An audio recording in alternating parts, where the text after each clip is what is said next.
as here, but there are some slight differences. Because you've got rotation, you can't expect things to be static. Static, of course, means that if you send t minus t, you get back to where you started from. If you have rotation, you don't get back to where you started from. The thing will be rotating in the other direction. So we want to call these things stationary rather than static. There is still a killing vector of time translation.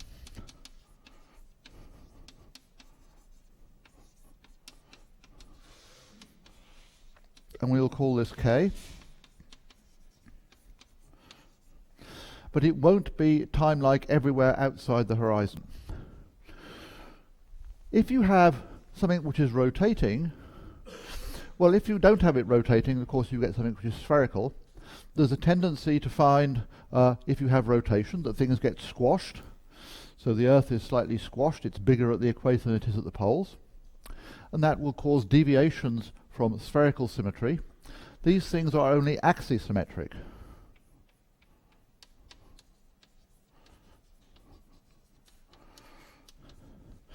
So there will be a killing vector associated with this symmetry. We'll call this MA. And I'll say a little bit about that in a moment. It means that the isometry group, instead of being SO3 times U1, I don't know why I called this U1, it should be R. The isometry group is going to be U1 for rotations times R. So you only have two killing vectors. The metric of the Kerr-Newman family of solutions is quite complicated.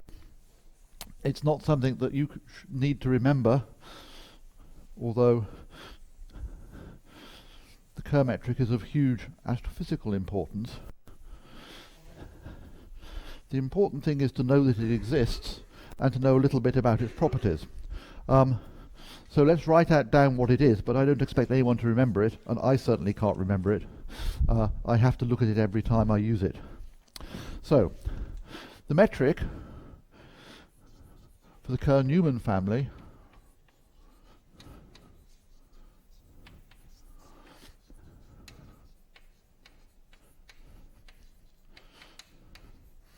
in the kind of coordinates that we had before, t, r, theta, and phi, so that as r goes to infinity, the space-time looks like Minkowski space.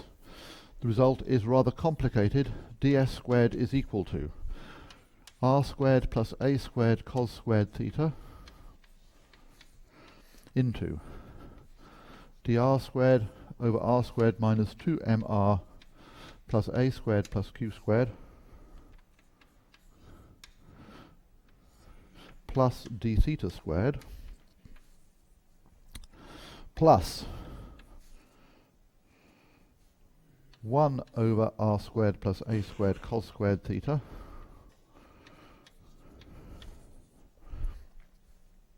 sine squared theta into a dt minus r squared plus a squared d phi all squared minus r squared minus 2mr plus a squared plus q squared into dt minus a sine squared theta d phi all squared, close bracket. So that's the line element. As you can see, it is quite complicated.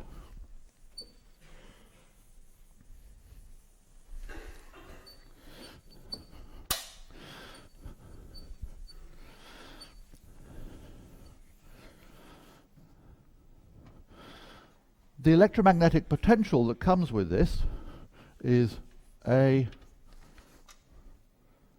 t downstairs is equal to r q times r over r squared plus a squared cos squared theta. But in any sensible gauge there's also an a phi term, and this is equal to minus ar sine squared theta divided by r squared plus a squared cos squared theta. So that's the sum total of that particular metric. M is the mass, a little bit more about that later. Q is the charge. And A is a rotation parameter.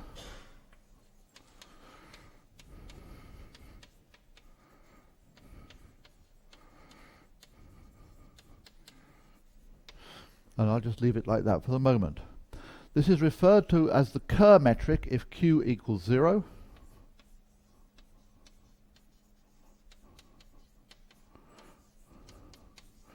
Otherwise known as the Kerr-Newman metric.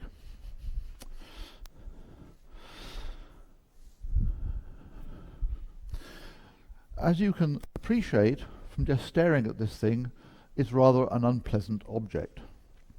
Trying to do calculations in it is something of a nightmare. Therefore I won't do any. But what I will do is tell you what the differences are between Kerr-Newman and the Schwarzschild metric, so you have some understanding of what's really going on here. The first thing is that the situation is very similar in many ways to the Reissner-Nordstrom metric.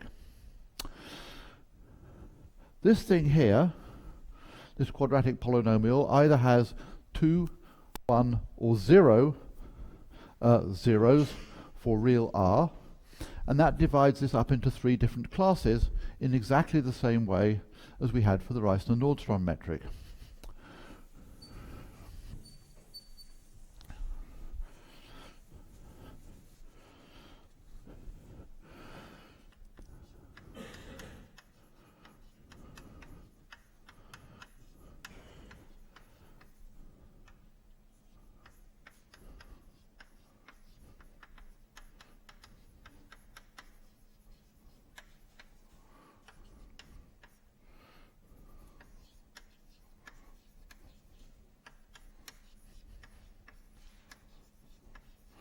And in fact, the meaning is rather similar.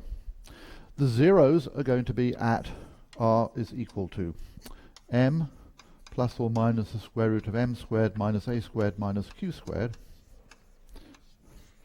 And so you see that the criterion for these things is just whether or not m squared minus a squared q squared is positive, 0, or negative.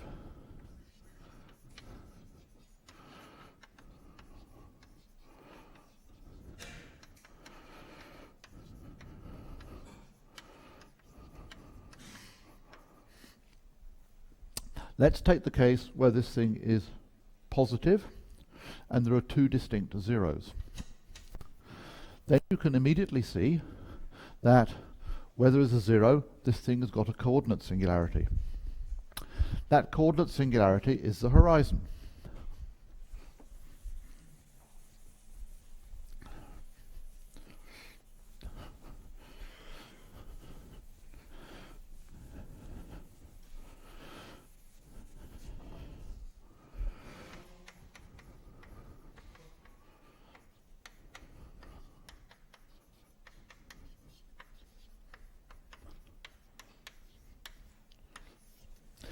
You can get rid of these coordinate singularities. You can find out how to do this by looking in Hawking and Ellis as one possibility, or better still, the lecture notes of Brandon Carter in the Les Ouche proceedings of 1972.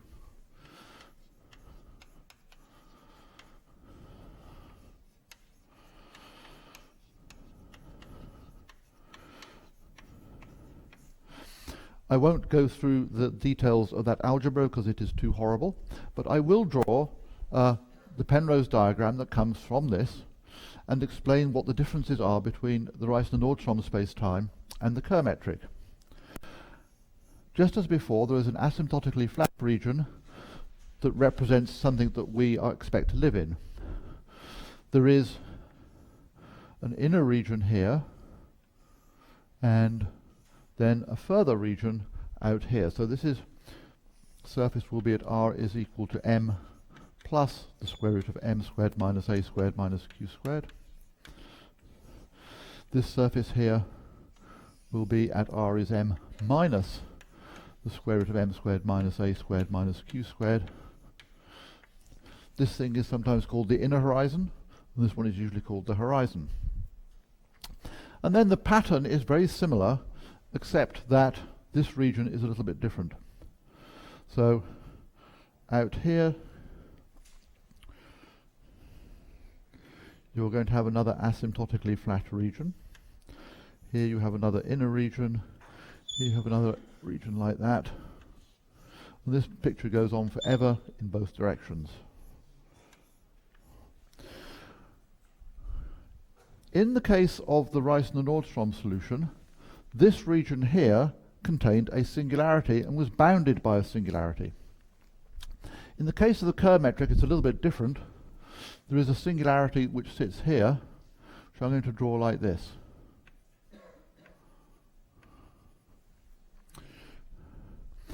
The reason that I've drawn it like this is that if you calculate the curvature tensor, I'm going to calculate RABCD, RABCD.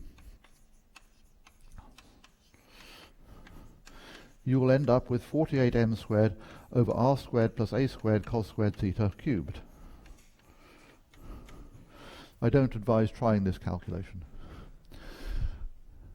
But you can see that the curvature only blows up if r equals 0 and cos theta equals 0.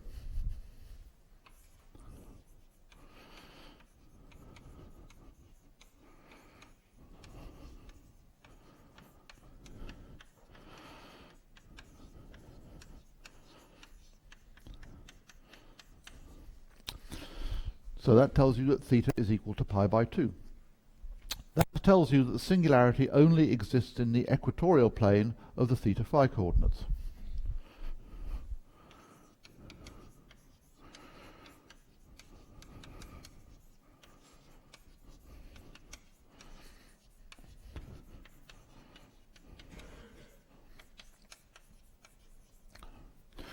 So in actual fact, you'll discover that the singularity is in fact just sitting in part of the space. It doesn't completely block the space off. If you compute the proper radius of the singularity, you'll discover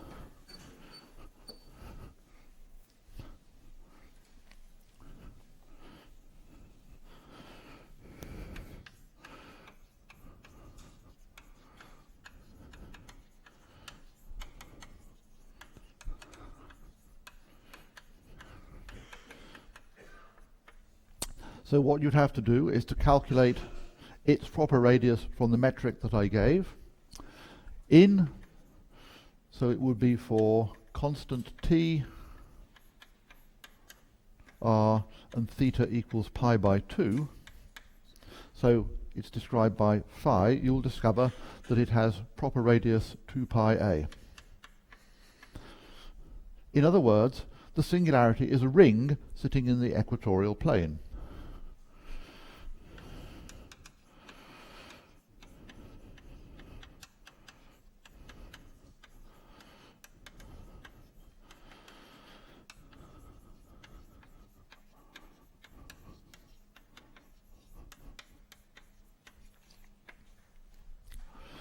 So if you wanted to draw it, you could draw it in, so fix t and, we'll just fix t, I think.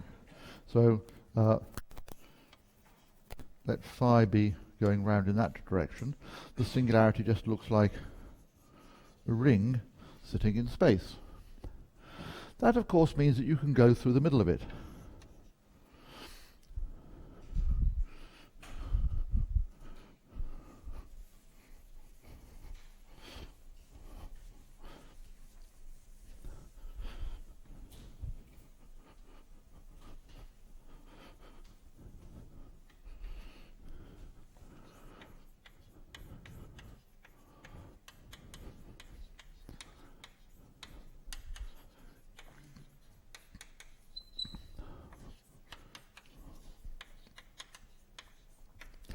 And unlike what happens in spherical polar coordinates or the Reissner-Nordstrom or Schwarzschild solutions, r can become negative.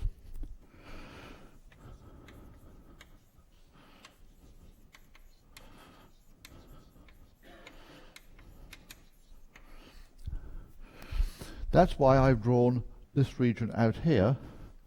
This region out here where r is negative, well, we looked at the curvature, we discovered that Riemann squared looked like 1 over r squared plus a squared cos squared theta cubed. So if r is negative and large, this thing is going to 0, and so this is another asymptotically flat region.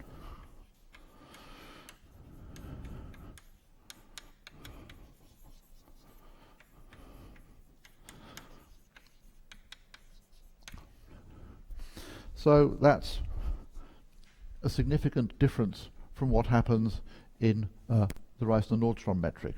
And then, of course, this pattern just repeats everywhere, down that direction forever and up that direction forever.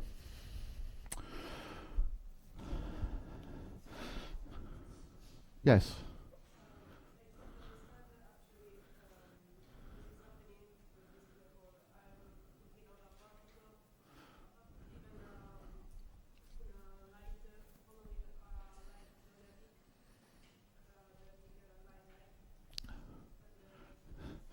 Sorry, start again.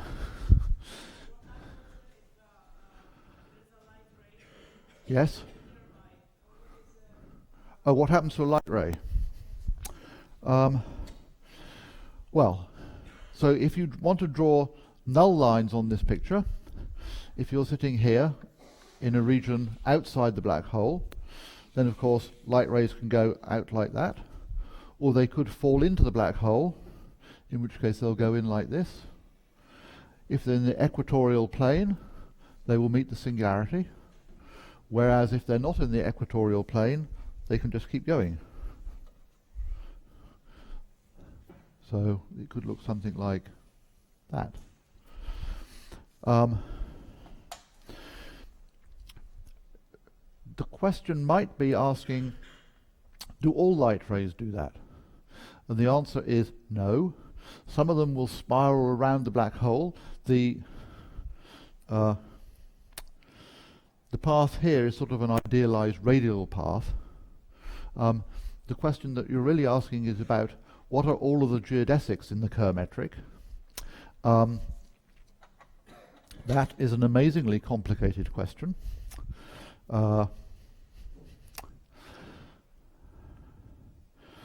It has been simulated on a computer. If you watch the movie Interstellar, which, despite the fact that a lot of it is complete nonsense, he went to great lengths to simulate the correct geodesics in the Kerr metric, and so the images that you see there actually are a fair representation of what actually happens. For the Kerr metric, it is really only possible to simulate those on a computer, if you want all of them. Even for the Schwarzschild metric, if you want to find all of the geodesics, it involves elliptic functions if you try to do it in closed form, and for the Kerr metric it is a worse mess. I wasn't planning on doing this, but you can do things for Schwarzschild, analytically calculate things like cross sections. Fairly easily. I'm not sure that I really wanted to do that because there are other things that we should be doing. There are many references on the subject. I guess I can find a good collection of them for you if you want. It's really only important if you want to do astrophysical calculations. I think most of the physics calculations, you don't need to worry too much about this. Or at least I never have had to.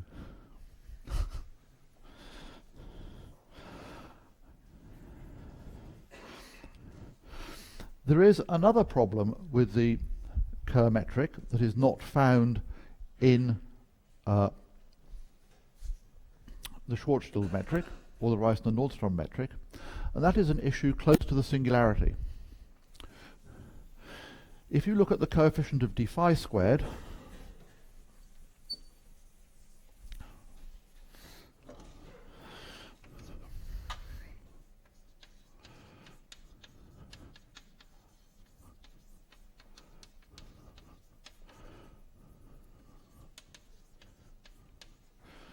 close to the singularity, you'll discover it is negative.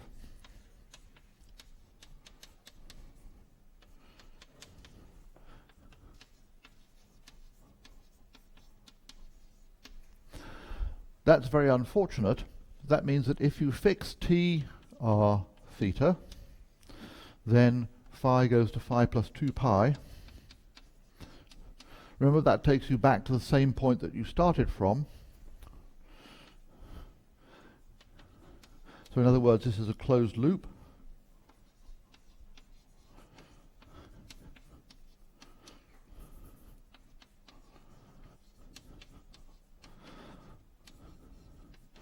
Between the same points in space time.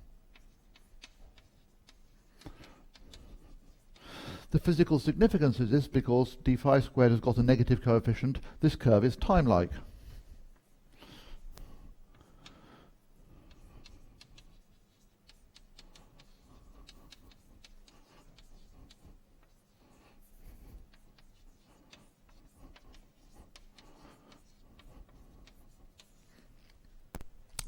That means that close to the singularity, somewhere in here, there will be a region in which there is causality violation. Moving along a closed time-like path between the same point in space-time leads to all kinds of paradoxes.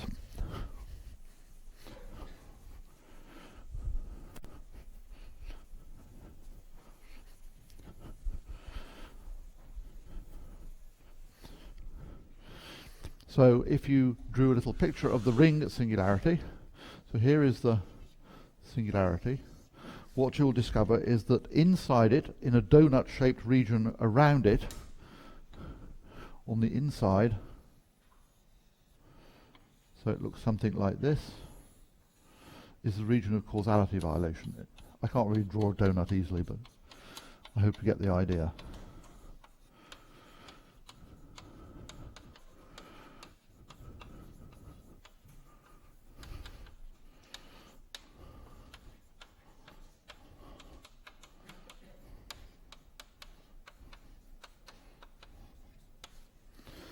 The singularity is this white region.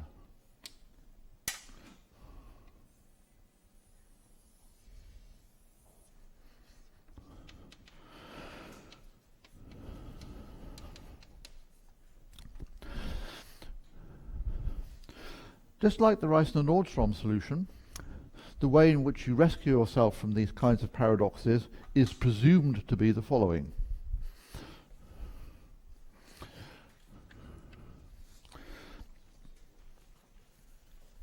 We should say that perhaps this is unphysical.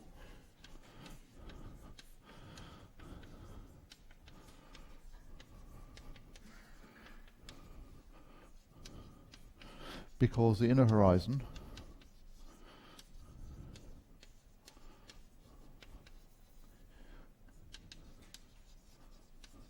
is unstable.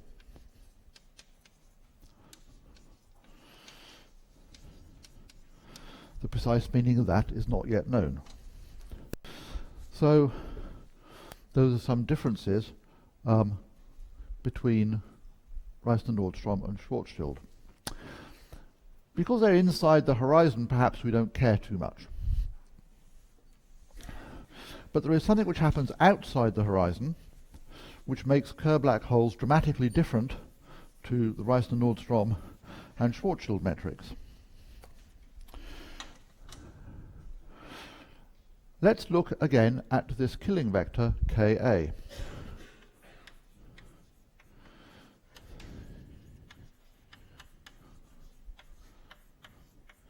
So that one way of looking at it is to say that it's got components 1, 0, 0, 0.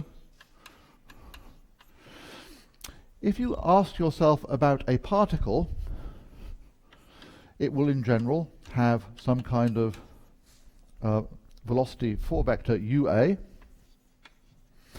and its energy is going to be UA Ka with a minus sign with my conventions.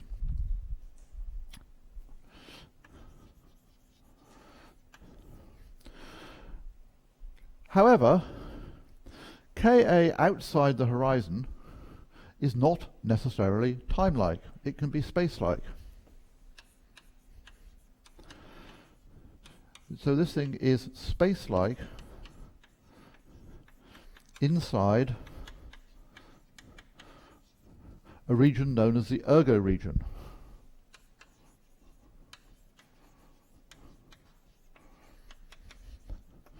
And in the Ergo region, you can have E negative.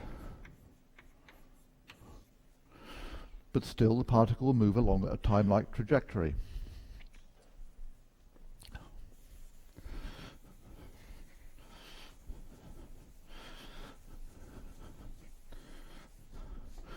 Where is the Ergo region? Well, if we look at the coefficient of dt squared, we will discover it's equal to, and that controls whether or not k is space-like, time-like, or null. This is equal to 1 minus 2m minus r minus q squared over r squared plus a squared cos squared theta. And this thing will be negative inside, this is minus the coefficient of dt squared, inside the Ergo region.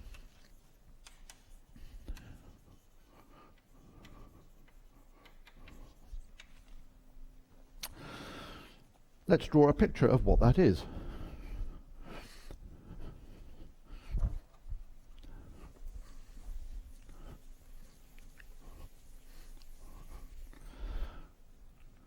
Let's suppose that we have let's draw a picture of fixed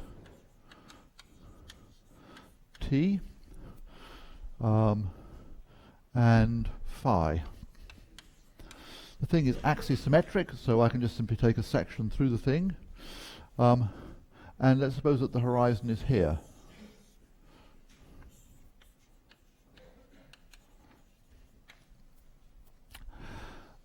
So that phi would go round in this direction, and so the black hole will be rotating about this axis. So here is the equator.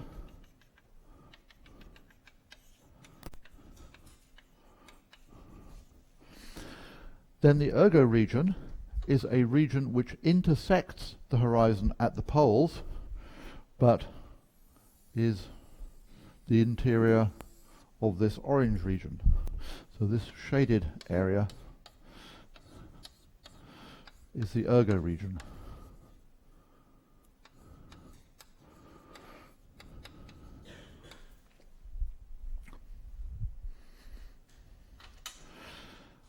Another thing that you can do is to draw a picture of the equatorial plane to see what this actually means.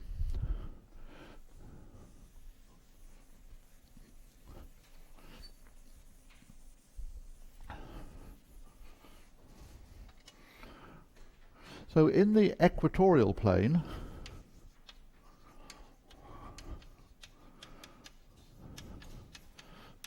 so in other words, it's going to be a section through something like that.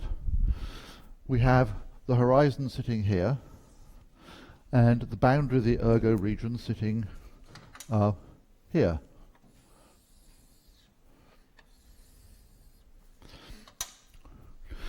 Now, suppose, for example, that I'm sitting a long way away from the black hole, and I consider a point in space-time here, and I release a little burst of light. What will happen is that it will spread out in a spherically symmetric way. Of course, I've only drawn this through the equatorial plane. It will spread out a little bit like that. When you get to the surface of the Ergo region, then essentially this shell of light is dragged around by the rotation of the black hole, so that instead of looking like this, it will look something like that on the Ergo region. If you release a flash of light inside the Ergo region, then it will be completely removed from that point, something like that. On the Ergo region itself, this thing will always touch at this point. So that's usually sometimes referred to as frame dragging.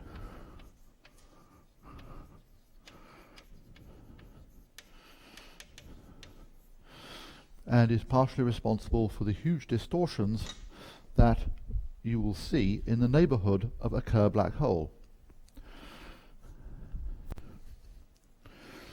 Last, but I'm not going to demonstrate this in any length, because you can have negative energy states inside the Ergo region, you can use that to mine energy from the black hole.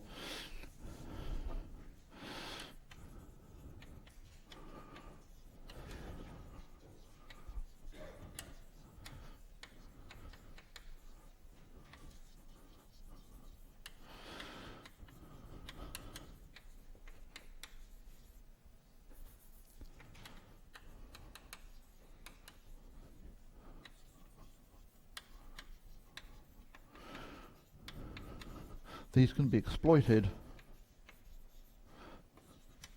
to extract energy from the system.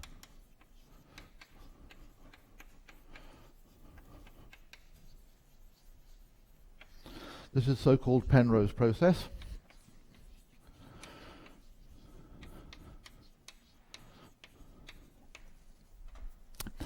To explore the details of Penrose process, you have to look at the behavior of particles in the vicinity of the black hole, and it is a little unfortunate that I don't think we have got time to do that.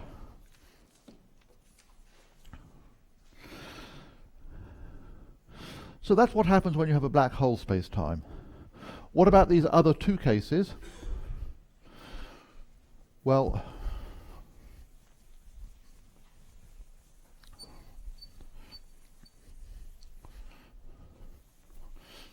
they're basically very similar. I don't think we need to look at those in huge detail. Case B. If m squared is equal to a squared plus q squared, then the horizon generates and these intermediate regions get squeezed out of existence, but otherwise it's similar.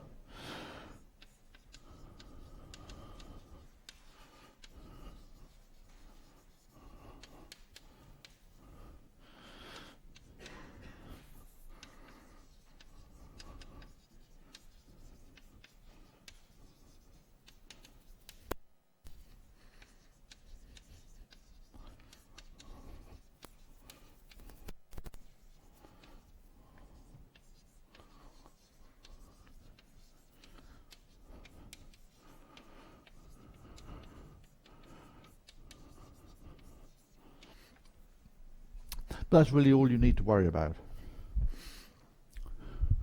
Case C.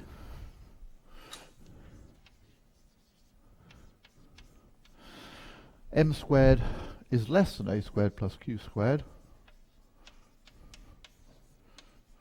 That corresponds to a naked singularity.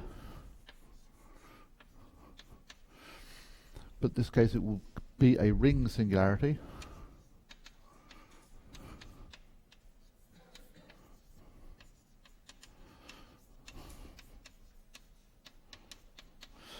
It'll come with its causality violating region, and you can go through the middle of it and find yourself in the same asymptotically flat region.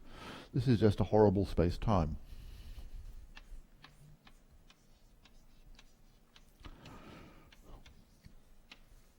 I don't think it's a place someone would want to live. Yes?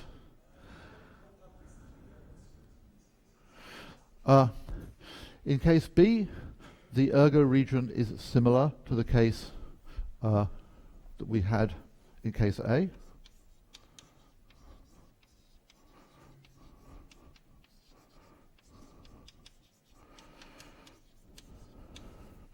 In case C, let me think about this for a minute.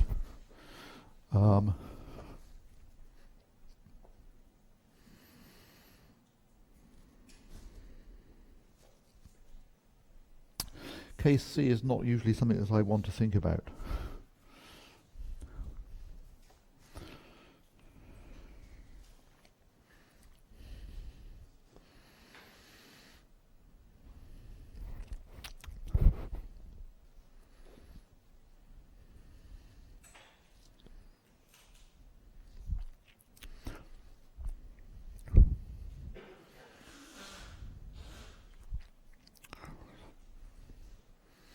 There is an ergo region for R sufficiently small, in case C.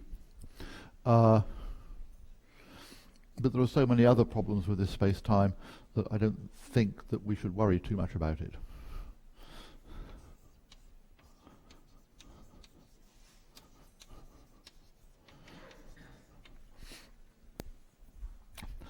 So those are all properties of black hole spacetimes. Well, we've had a list of black hole spacetimes and we've been studying them. These are all static or stationary and asymptotically flat. It looks like there's a list like this that could go on forever. Yes?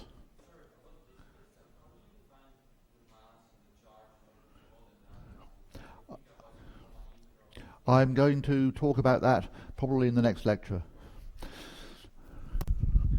There's a general way of describing these in terms of the Noether charges, but this is not the time to do it. So the real question is whether or not this exhausts all possible equilibrium states of black holes. And the answer is that if you are asymptotically flat, this is essentially all there is that is stationary.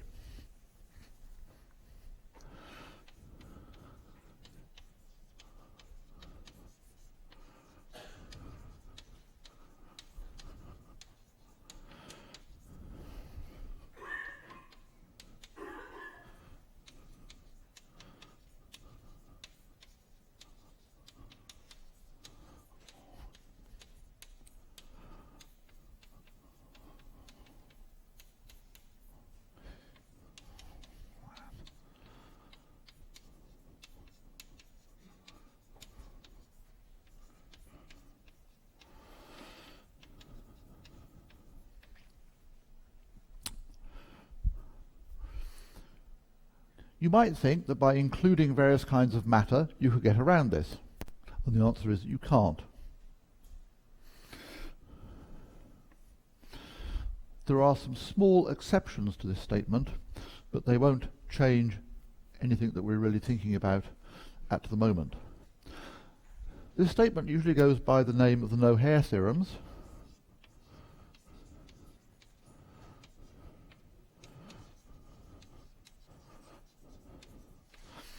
Term was introduced by John Wheeler way back in the 1960s, and the analogy is simply that if you see someone who is bald, you can't tell the difference between that person and any other person.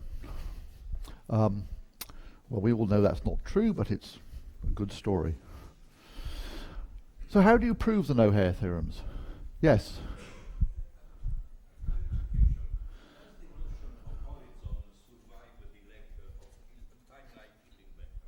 Soliton, you say? The notion of horizon. Oh, horizon. You survive to the absence of the timeline killing vectors. Is there any exact result about this point? Well, the killing vectors are not time-like everywhere. So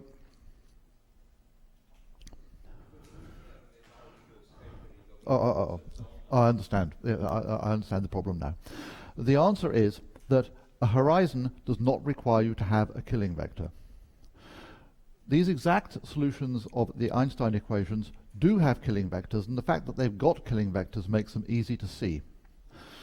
The question is really about time-dependent space-times, and there is nothing stopping you having a horizon in a time-dependent space-time.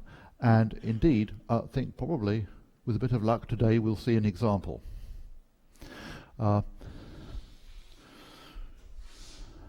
reason that I wanted to look at an example where there was evolution is because ultimately we'll be interested in how black holes form from something that is perfectly normal. All of these examples that we've had so far are unphysical in the sense that although they're stationary, so in the future you'd expect these to be the things that black holes evolve into, they all have in their past white hole horizons, the time inverse of black hole horizons, and singularities in the past. And that somehow stops them being physically what you actually want to explore. So what I was going to do soon was to look at an example of gravitational collapse where you do have time dependence forming a horizon. So the answer is that you do not require a killing vector to have a horizon. Two are entirely different concepts. Remember that a horizon is defined to be the boundary of the causal past of scry, and that doesn't require you to have a killing vector.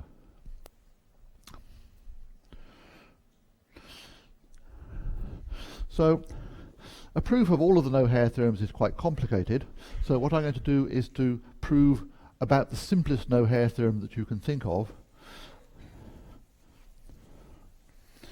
and show you that all the other ones are basically variants of this. So I want to imagine a static, spherically symmetric space-time. No, I don't want to do that. I just want to imagine a static space-time that is asymptotically flat.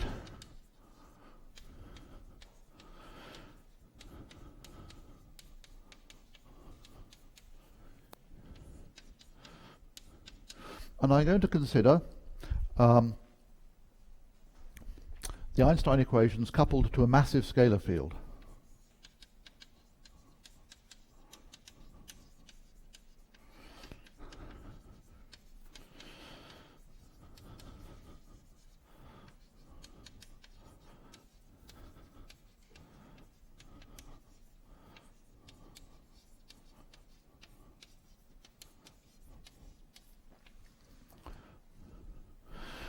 So the kind of picture that I'm contemplating is essentially like the Schwarzschild metric.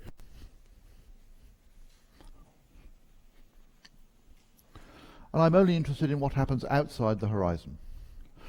So the Penrose diagram is imagined to look something like this. And I don't care what happens beyond here. So this is the horizon.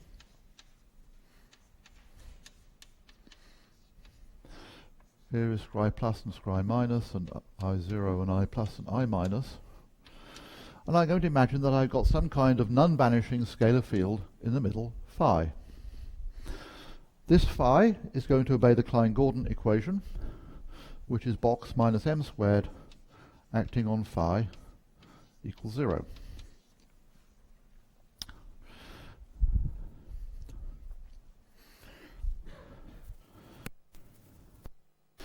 So let's contemplate what this static metric is going to look like.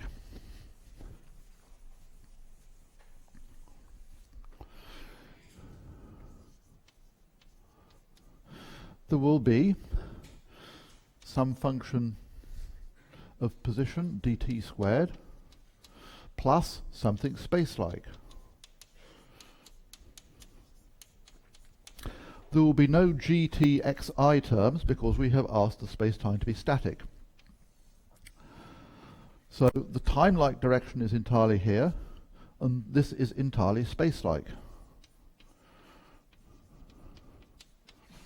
That means that gamma ij is a positive definite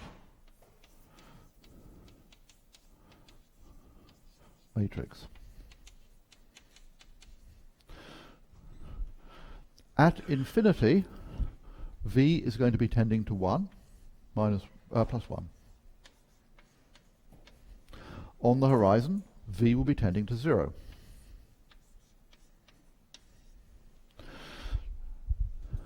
So now what I want to do is just to take the Klein-Gordon equation and show that you can have no solutions which are independent of t.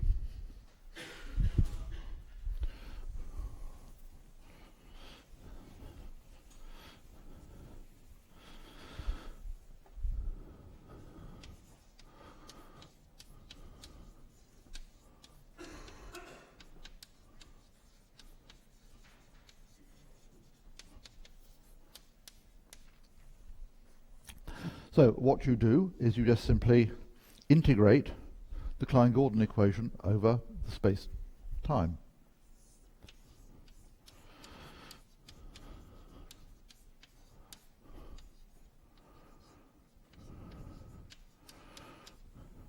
This is equal to 0. But if you integrate it by parts, Because there is no term which depends on time, this thing becomes minus gamma ij di phi dj phi minus m squared phi squared square root of minus g d4x minus the integral of something over the boundary. And the thing on the boundary is phi GAB dB phi, what it is, NB, that's why I call this A, NB ds, where this thing is the unit normal to the boundary.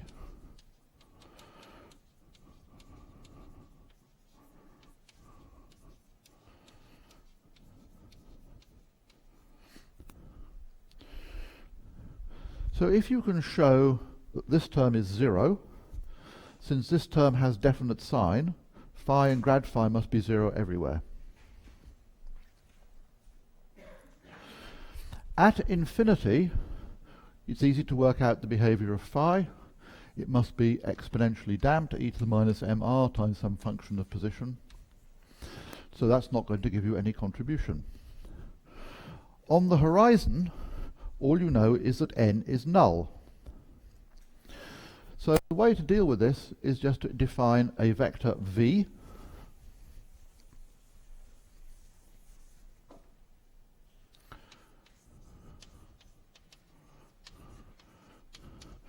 to be equal to phi dA phi.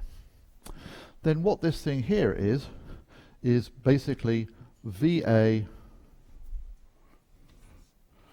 NB GAB. However, that thing is a bit of a mess, but the Cauchy-Schwarz inequality tells you that the square of this must be less than or equal to VA VB GAB modulus NC ND GCD from Cauchy-Schwarz.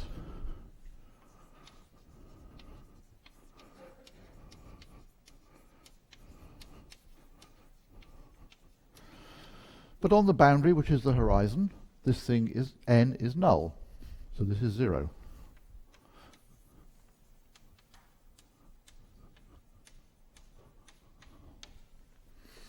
So this thing must be 0.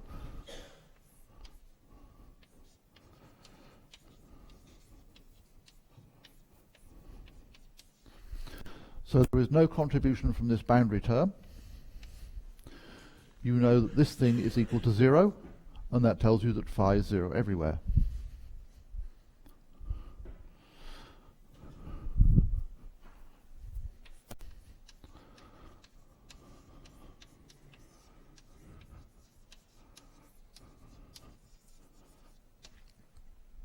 So that shows you that a static black hole cannot act as a source of a massive scalar field.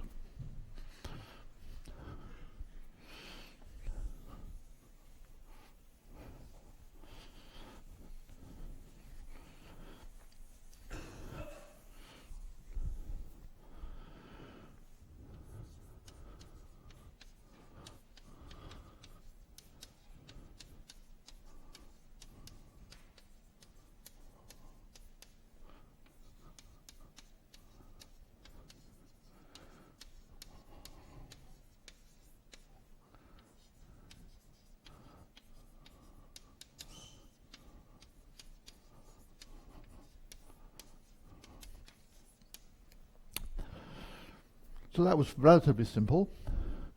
Other uniqueness theorems, other no-hair theorems, are rather more complicated. There is a small corollary to this, and that is what happens if m squared is equal to 0.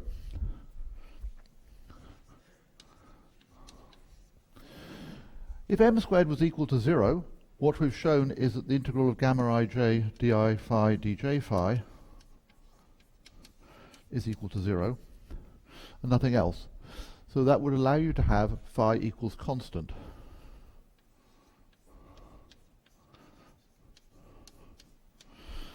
That's a sort of boring solution, and besides which there are no master scalar fields known to mankind. So this is a possible way out, and indeed it does tell you something that is worth bearing in mind for what will come later. All other no-hair theorems work in a similar way, but as I say, they're vastly more complicated.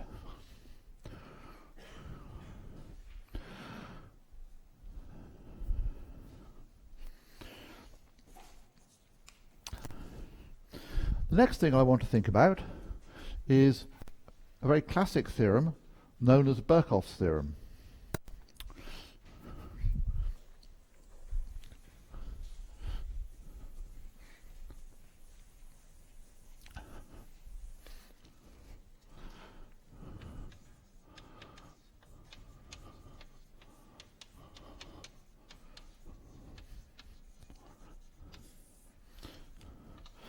This is a very simple theorem to state. It just simply says that if you have, let me get it the right way around. It says that if you have a vacuum space-time that is spherically symmetric, it's static.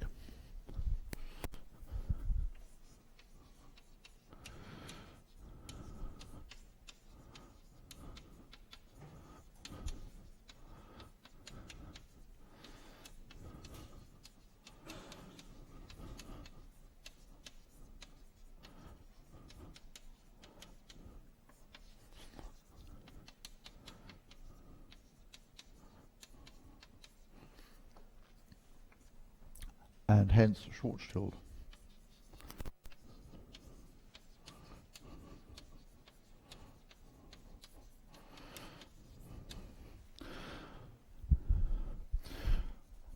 How do you prove that? Well, this is quite simple. I'm not going to go through the details of it, but let me just quickly sketch how you actually do this. Simply because the method is really quite simple. So let's just write down what you'd expect from a spherically symmetric space-time that is not static. You'd end up with something which looks like minus v, which is a function of r and t, dt squared, plus w, that's another function of r and t, dr squared, plus r squared into d theta squared plus sine squared theta d phi squared.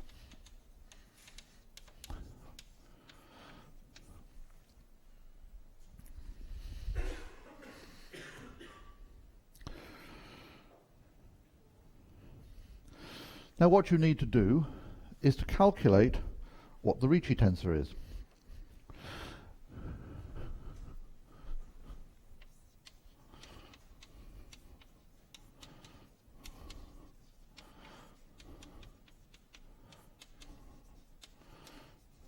And then put it equal to 0. So I think the thing to do to start with is just to write down one component of the Ricci tensor, and that's RTR. This thing has got to be 0, but if you take the line element that we've got here, you'll discover it's equal to W dot dW dt divided by WR. So that immediately tells you if it's 0, W dot is equal to 0.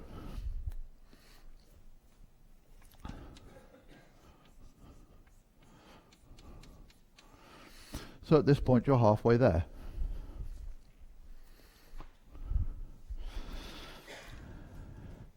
The next thing to do is to calculate some other components of the Ricci tensor.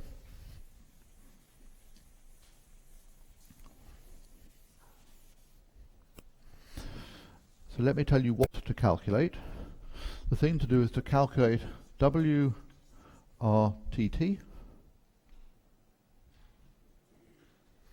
plus VRRR. This must be equal to 0 because these things are supposed to be equal to 0.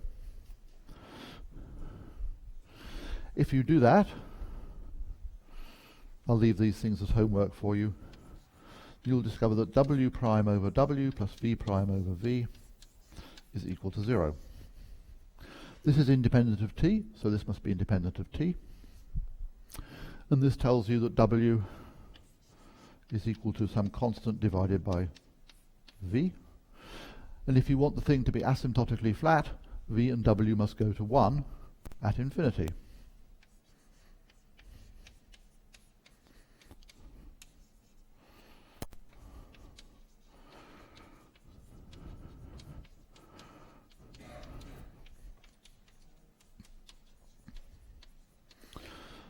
So that really is the end of the theorem. That will then tell you that the thing has got to be the Schwarzschild metric.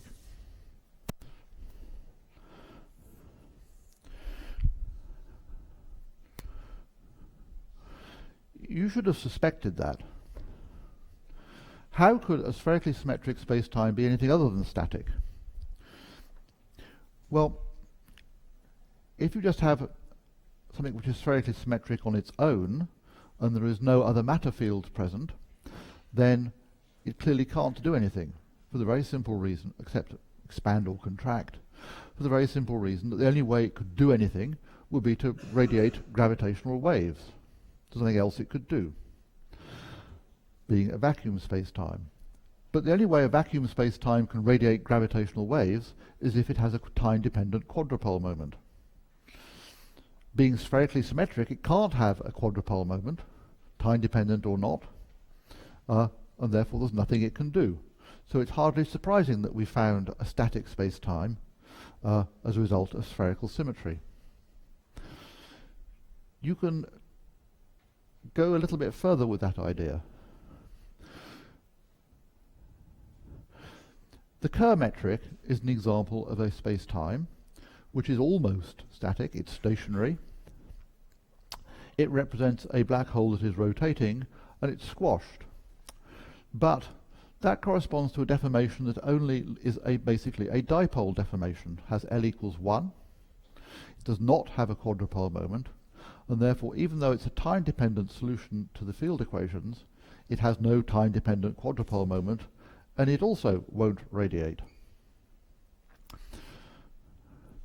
So that tells you, roughly speaking, that you should only expect a space-time to evolve if it's got time-dependent moments that are higher than dipoles.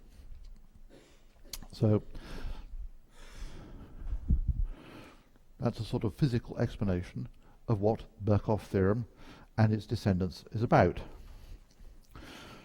We will appeal to the Birkhoff theorem very shortly. Now, all the examples we have seen so far are just of black hole spacetimes that sit there. Something has happened to give rise to a black hole spacetime, but the real question is what and how do you actually form a black hole? So the first thing to do would be to convince ourselves that somehow there is a necessity for something to go wrong with the idea that a star could be infinitely massive. In other words, why there should be gravitational collapse to form a black hole in the first place.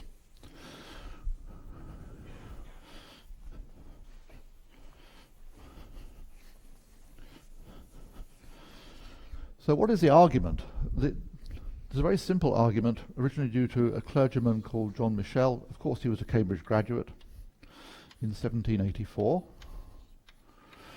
He just simply said, well, suppose you had an object of mass m, radius r,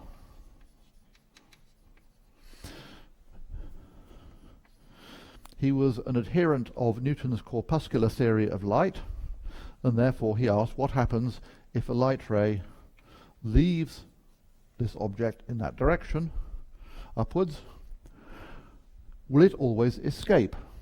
And of course the answer is no. If its velocity is less than the escape velocity, it won't reach infinity.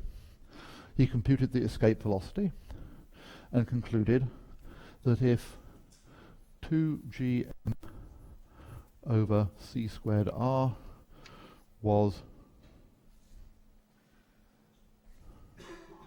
less than 1, c being the velocity of light, then it could not escape.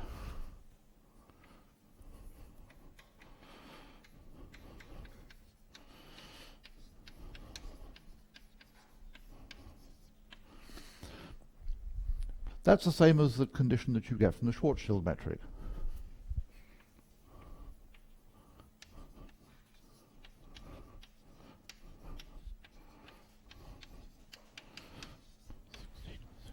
So he's, roughly speaking, 132 years ahead of his time. There is a similar result due to Laplace in 1798.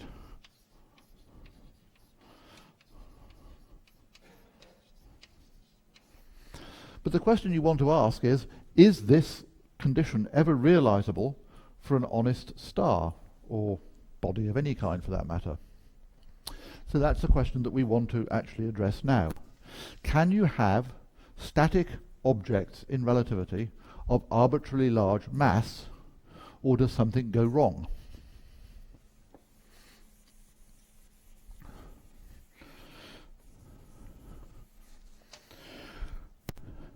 So let's try to build ourselves a star, or something like that.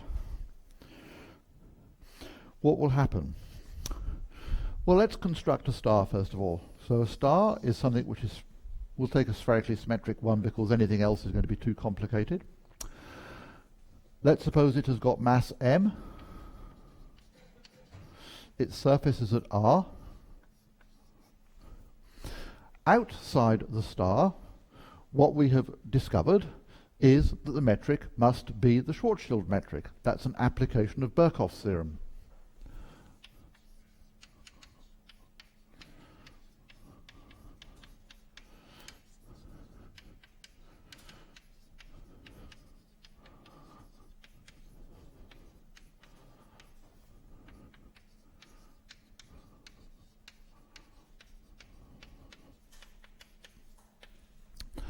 So we can just simply write down what that metric is.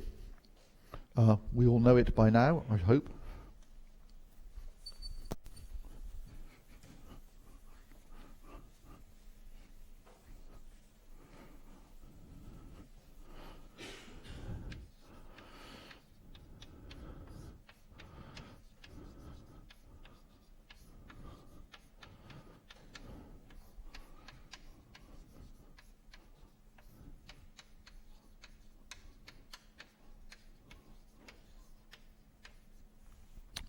What happens inside the star? Well, that's a bit more complicated, but we just need to think of some spherically symmetric metric. So this is for r greater than r. For r less than r, we're going to assume that the metric is just simply of this form, minus e to the plus 2 phi, which is some function of r times dt squared, plus 1 minus 2. Well, this is going to be some function of r, but because people have done this calculation before, I'm going to write this in the form m of r divided by r. Of course, any function of r can be written in that way, but this was a particularly inspired guess.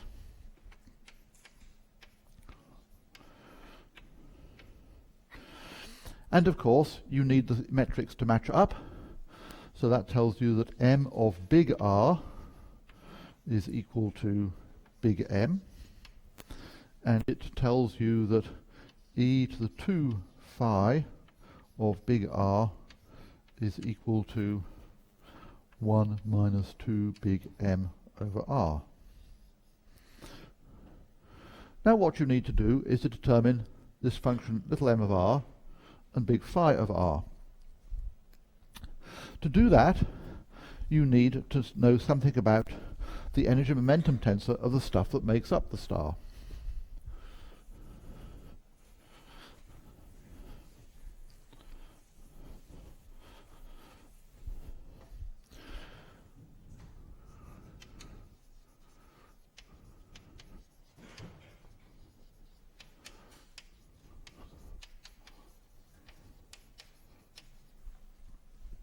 The energy momentum tensor, TAB, we can take it to be that of a fluid with for velocity ua.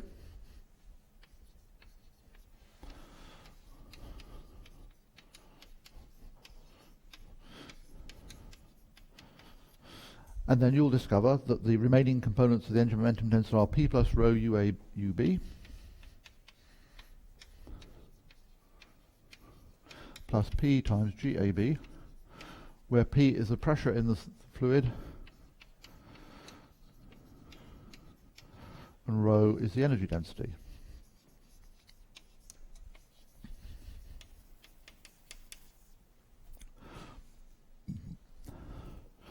So what we need to do is to find a solution of the Einstein equations where p and rho and u are only functions of r. They don't depend on time, where the space-time has this particular form.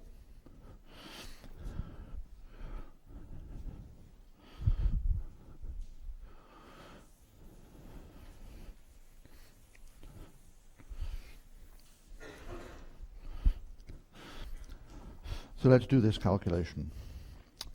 The first thing is to look at the velocity field UA. UA is equal to -1, because velocities are always normalized that way. And so that tells you UA with its index upstairs is equal to e to the minus phi. Yes. 0, 0, 0. And UA with its index downstairs is e to the plus phi. 0, 0, 0, and a minus sign. So that's the form of the velocity. Then the simple way to proceed is to just write out the conservation law for the energy momentum tensor. Del A of TAB is equal to 0.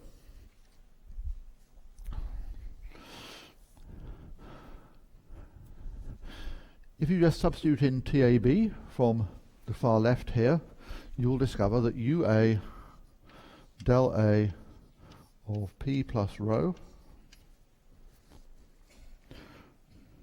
times UB plus P plus rho del A UA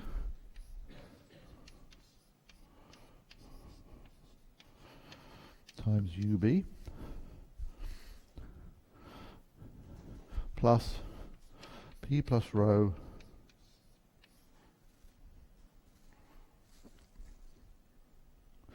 UA del A UB plus del B of P equals 0.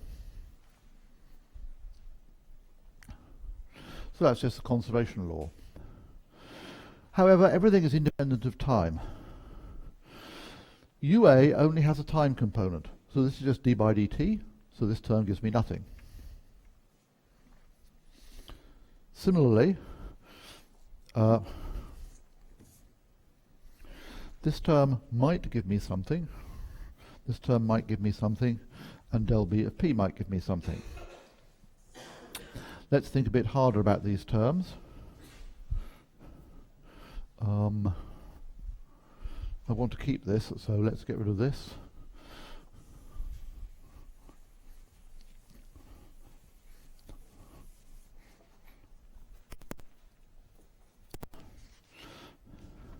Let's write out the terms that are left. So let's start with this one. This is P plus rho 1 over the square root of det G partial A plus the square root of det G UA times UB plus P plus rho UA into del A UB minus gamma ABC UC plus del B of P. That's equal to 0. We can now get rid of this term. The only component of U that doesn't vanish is the time component. Nothing depends on time, so this term goes away. So we're left with one simple equation, namely that P plus rho not write it that way. But dB of P minus P plus rho. Let's look at this thing. The only interesting components are 0 and 0.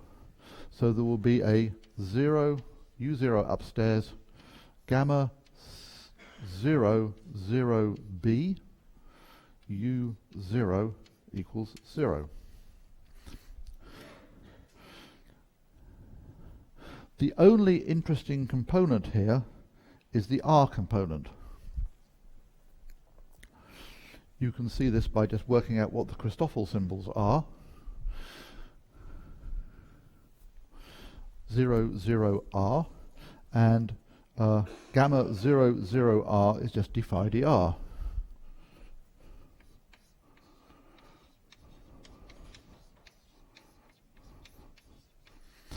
So we have a nice looking equation for the pressure. I still want to keep this thing here, so I'm going to get rid of this.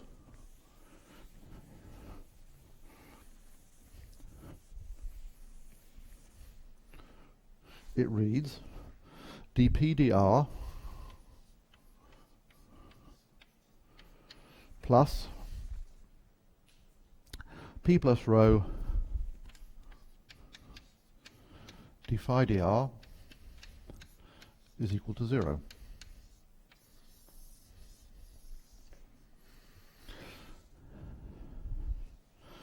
So this is really the relativistic version of the thing that says that pressure is minus the gradient of the gravitational potential. Phi, you see, is like the Newtonian potential. So this really reads grad phi, and this really says that pressure is minus grad phi times the energy density.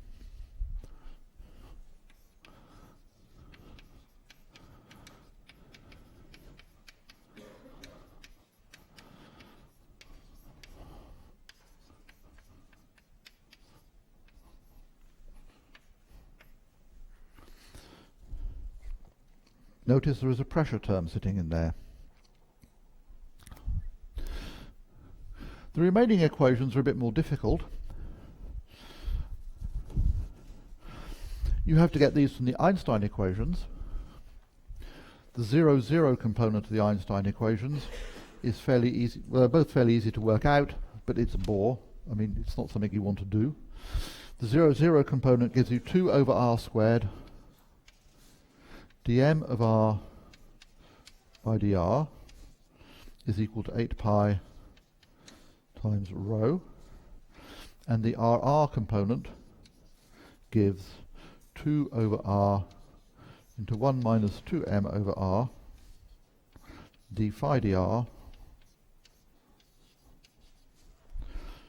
minus 2m over r squared is equal to 8 pi p.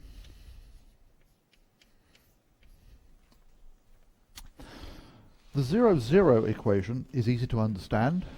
It's just the usual formula for the mass inside some region bounded by radius r.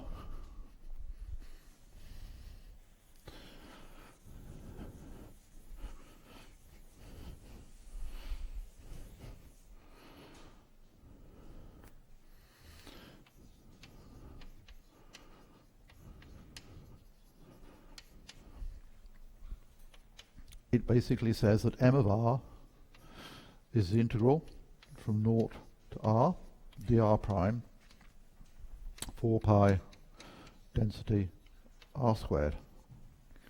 So in other words, the mass function is what you thought it was. That's what motivated this choice of the metric coefficient here.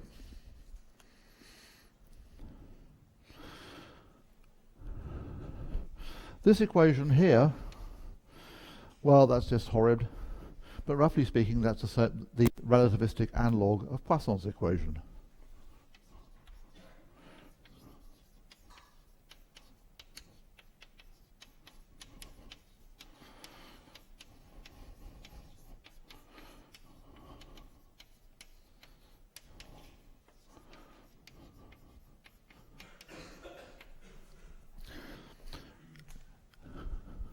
The only thing I have covered up here is an integration constant, but I just took m of 0 to be equal to 0. In other words, there's no delta function at the origin.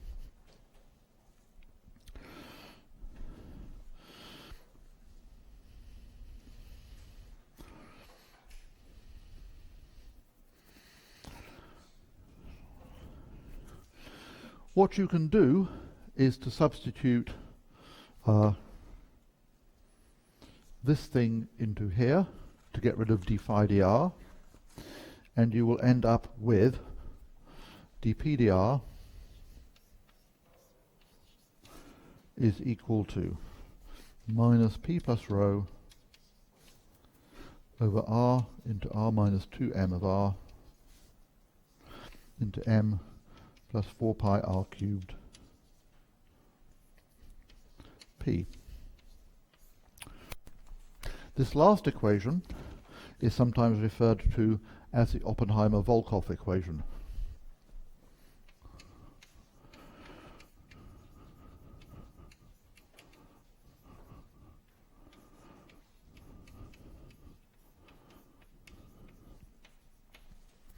Because, as far as I know, they were the first people to write down this particular thing.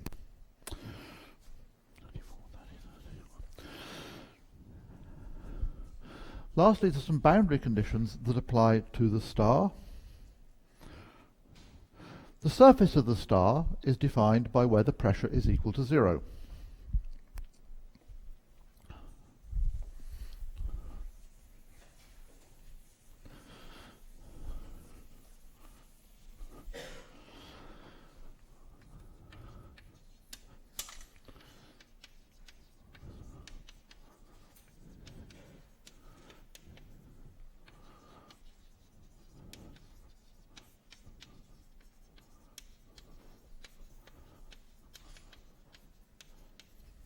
So P of capital R is going to be equal to 0. And that's the boundary condition that we have got.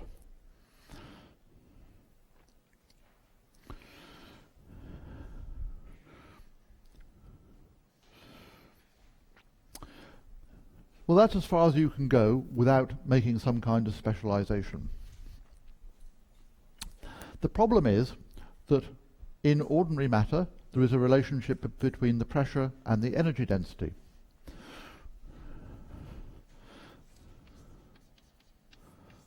Sometimes called the equation of state.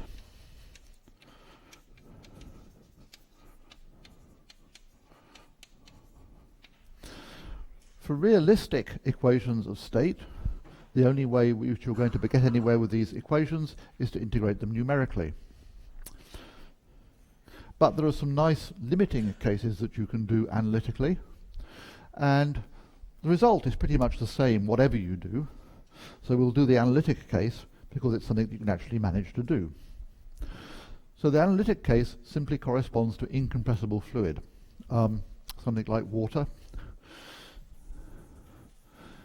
It's not brilliantly realistic, but as I say, if you do something more complicated, you have to do it numerically, and it doesn't make a great deal of difference. So let's look at incompressible fluids.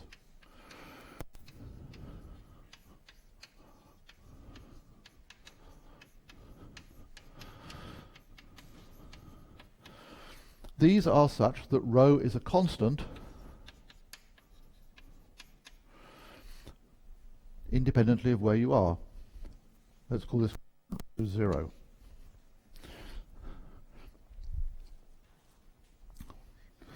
What then happens? Well, the first thing that happens is that you can work out m of r exactly. M of r is just equal to 4/3 pi r cubed rho naught. That tells you immediately that the total mass of the star, capital M,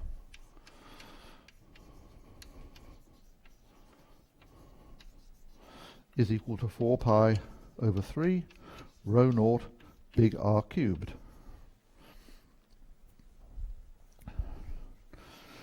Now you can substitute back in and find the pressure and the gravitational potential as a function of R. Let's do that. Uh,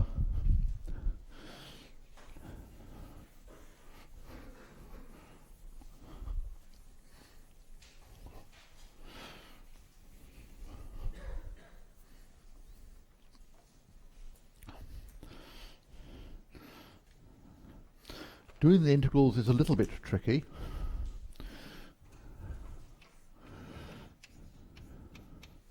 You can go home and check this if you like.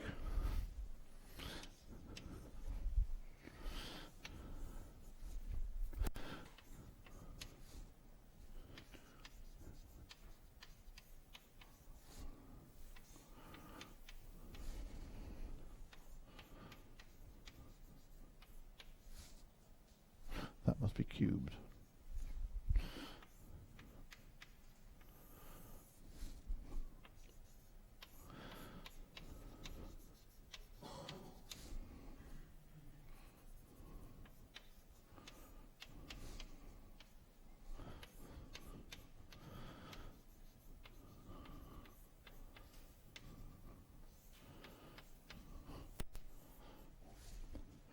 So that's pressure as a function of r. If you calculate e to the phi, you will discover for r less than r, it's equal to 3/2 of 1 minus 2m over r to the half, minus a half into 1 minus 2m r squared over r cubed to the 1/2. And of course, for greater than r, it's equal to 1 minus 2m over r to the half.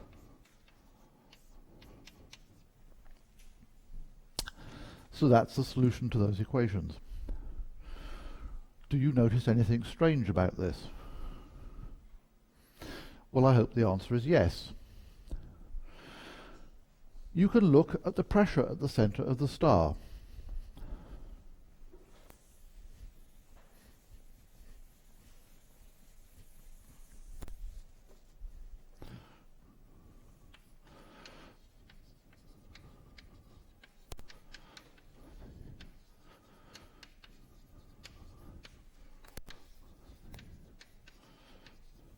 P is 0, that's equal to rho 0 into.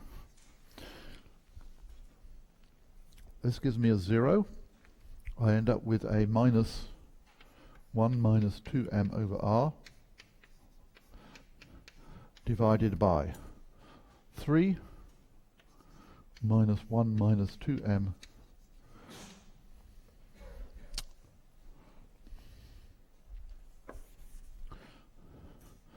(3 into 1 minus 2m over r to the 1/2 minus 1.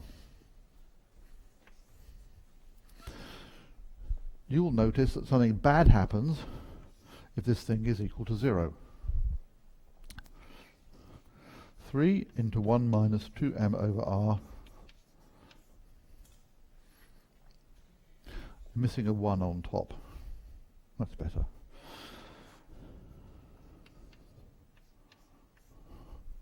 So this would imply the pressure is infinite.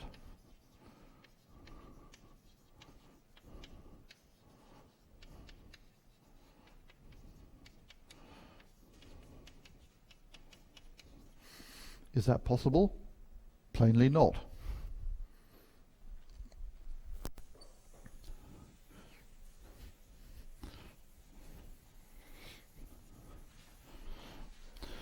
So there's a physical limitation on how big a star can be at fixed size.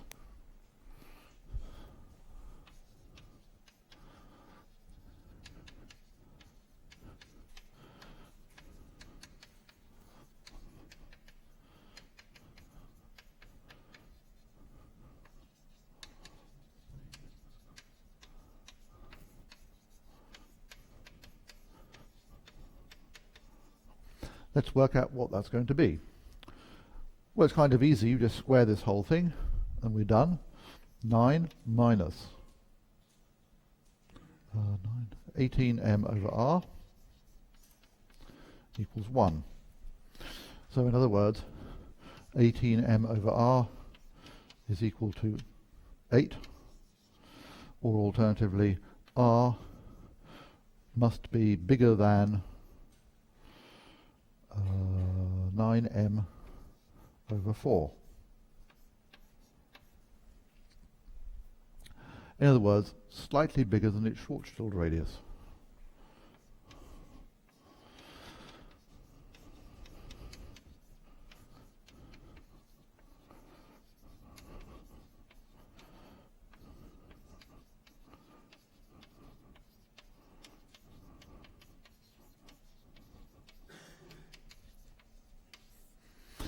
What is the lesson from this? Well, if you had a star of some fixed size and you try to put more stuff on it, something will go wrong. The pressure will become infinite, and plainly this approach isn't going to work. It's worthwhile putting in some numbers so that we can see exactly what's happening here.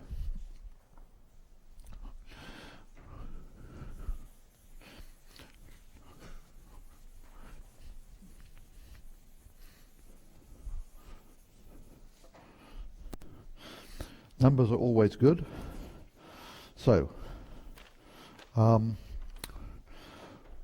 going to pick a density of 5 times 10 to the 14 grams per cc.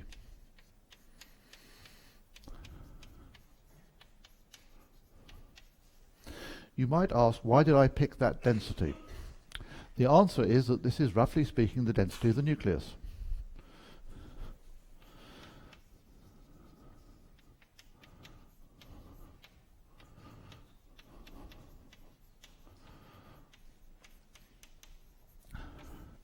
In other words, it's what I imagine a neutron star to be. What is the size of a neutron star? Experimentally, you can go off, well, I say experimentally, observationally you can go off and measure it. Best measured by, well, I'm not quite sure exactly what the best way of measuring it is. 15 kilometers. What is the maximum mass?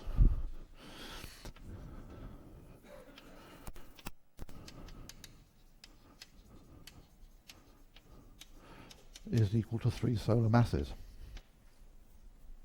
if you do that. So that tells you the sort of scale of things that are involved. It tells you something about the nature of neutron stars. You can't have neutron stars with a mass bigger than around 3. What will happen? Well, the way in which you get round this is to try to ask yourself what dynamical process is going to occur if the mass is too big. Well, the answer is kind of obvious.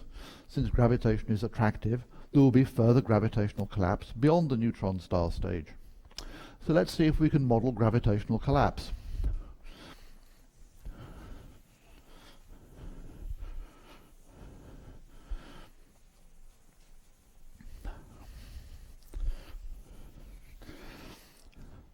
There are some problems with modeling gravitational collapse, and that's simply that, again, the nature of the equation of state turns out to be important. So I'm going to do a very special equation of state, which is just pressure-free matter.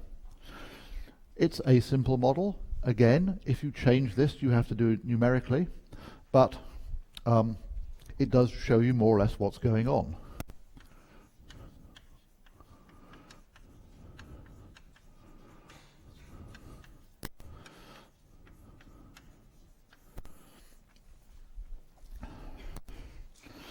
So this basically follows a treatment of Tolman, which is kind of old. And then to have pressure-free matter,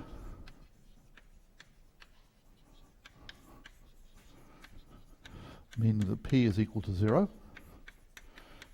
The energy momentum tensor is then equal to rho UA UB. And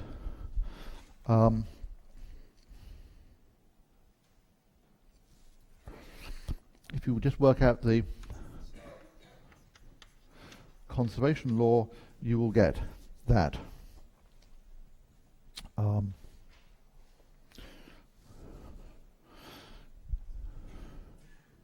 UB del A of rho UA. So that's where I take the divergence of those two plus rho UA del A of UB is equal to 0. So that's where I took those two to take in there, and then I differentiated that one and got that. The equation of continuity, conservation of mass, tells you that this term is 0.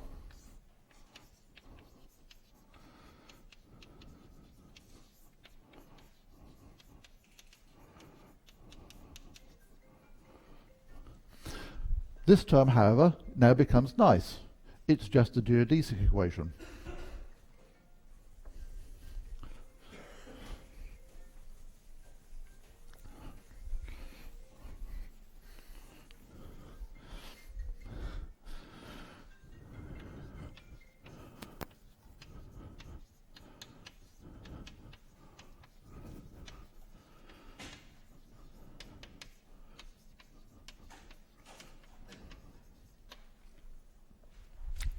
So now we're in a position where we can actually go and do a calculation.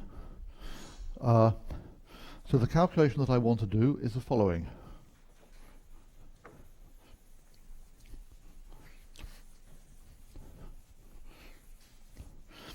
The initial condition is going to be a ball of stuff, spherically symmetric, of constant density at rest.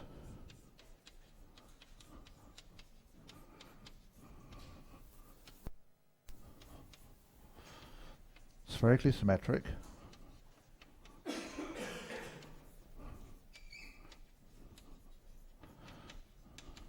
constant density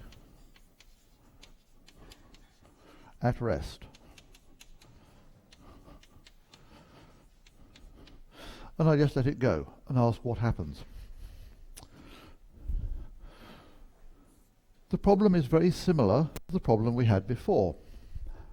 There will be some metric outside the space, outside this ball, and it'll be something.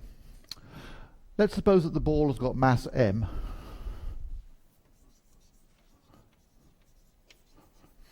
What is the metric? Well, the answer is a Schwarzschild metric as a consequence of Birkhoff's theorem.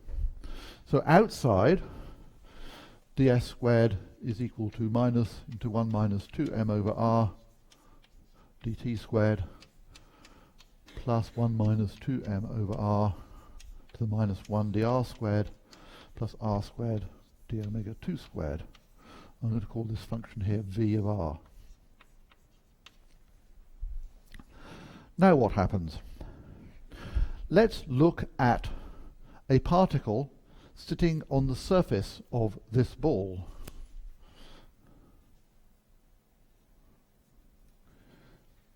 What will it do? Well, the thing is gravitating, so it attracts things in, but it will follow a geodesic because there's this, and the metric outside and on the surface of the ball is precisely the Schwarzschild metric. So all you have to do is to look at what happens in the Schwarzschild metric to figure out how this particle moves.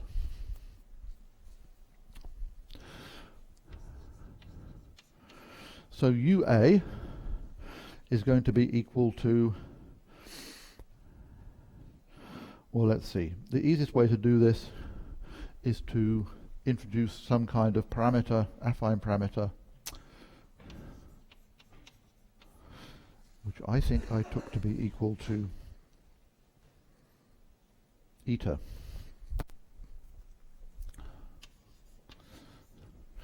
And then ut is just t dot, ur is r dot, and I just substitute into the geodesic equation, and I will discover that r dot and t dot are given by the following nice relations: minus e over v, and this one will be equal to minus v plus e squared to the half.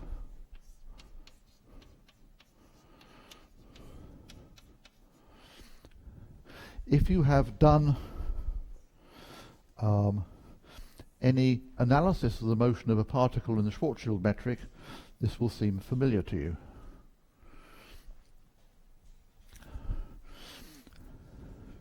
You can integrate these things up. It's horrible.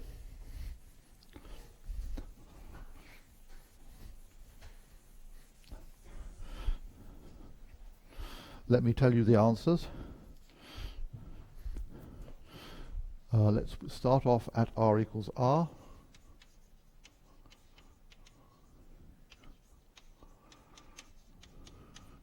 You'll discover that little r is equal to a half big R into 1 plus cos eta. You'll discover that t is 2m times the logarithm of r over 2m minus 1 to the half plus tan a half eta.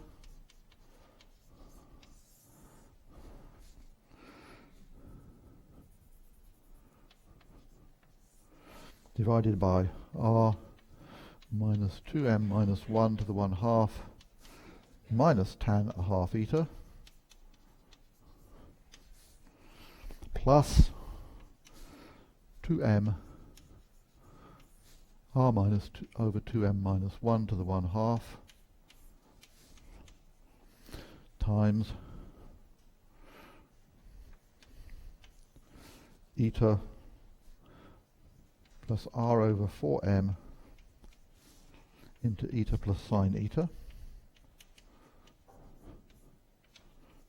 And if you're interested in proper time on the particle,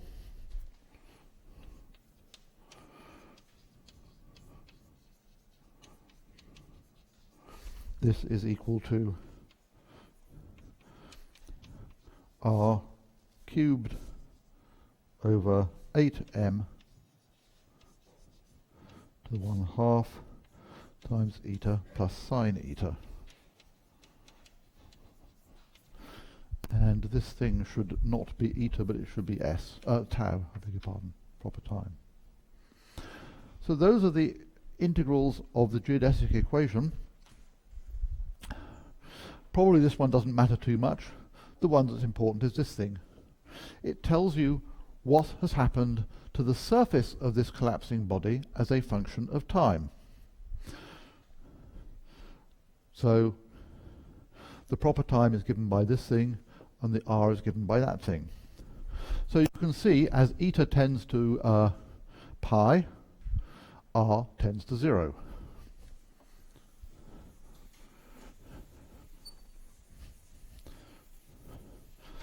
So what has happened is the following. At eta equals 0, t equals 0, and the thing is just sitting there like that. As eta increases, then the thing has shrunk, and when eta is equal to pi, in these coordinates, the thing has shrunk to a point, because r has gone to 0. The value of tau is easy to work out. Sine pi is 0. This thing gives me a pi. So tau is equal to r cubed over 8m to the 1 half times pi. So what that tells you is that the thing has shrunk to a point in finite proper time.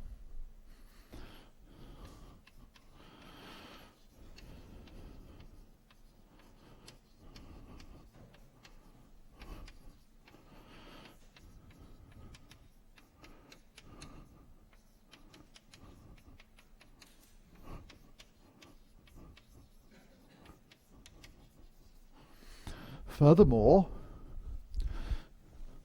the size is this as a function of proper time, here written parametrically in terms of this quantity eta. Well, that's fine.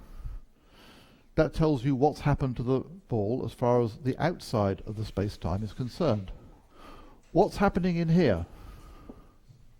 And what's happened when it's collapsed down to a point? So the question is, what is the space-time inside?